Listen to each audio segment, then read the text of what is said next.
MS યુનિવર્સિટીમાં એલએલબીની seat વધારવાની માંગ સાથે એનએસયુઆઈનું વિરોધ પ્રદર્શન.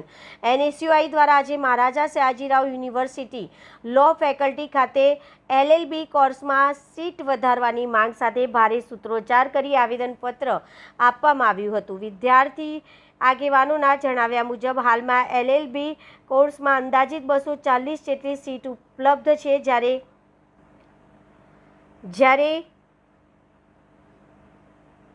ગુજરાતભરમાં એમએસ યુનિવર્સિટી લો ફેકલ્ટી કાયદાના અભ્યાસ માટે અગ્રણી માનવામાં આવતી હોવાથી દર વર્ષે મોટી સંખ્યામાં વિદ્યાર્થીઓ અહીં પ્રવેશ લેવા ઈચ્છે છે, પરંતુ ઉપલબ્ધ સીટોની સરખામણીએ એડમિશન માટે અરજી કરનાર વિદ્યાર્થીઓની સંખ્યા ઘણી વધુ હોવાથી અનેક વિદ્યાર્થીઓનું યુનિવર્સિટીમાં અભ્યાસ કરવાના સપના અધૂરા રહી જાય છે. આ મુદ્દે એનએસયુઆઈ દ્વારા સીટોમાં વધારો કરવાની માંગ ઉઠાવવામાં આવી છે.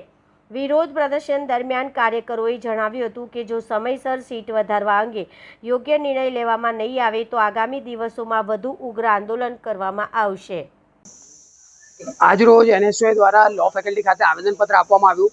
તેમાં માંગ કરવામાં આવી કે જે વિદ્યાર્થીઓમાં જે લો ફેકલ્ટીમાં ભણતા હોય છે તેમની ફક્ત 240 સીટ છે.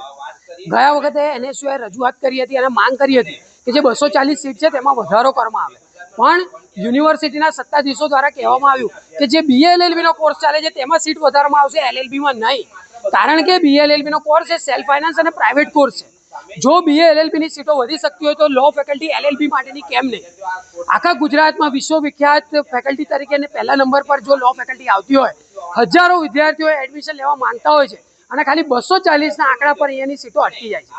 એનએસયુઆઈની માંગ છે કે સીટોમાં વધારો કરવામાં આવે, અને જો લો ફેકલ્ટી દ્વારા સીટોમાં વધારો કરવામાં નહીં આવે તો એનએસયુઆઈ દ્વારા ખૂબ મોટા પાયા પર આંદોલન આવનારા દિવસોમાં કરવામાં આવશે અને સીટો વધારાની માંગ કરવામાં આવશે.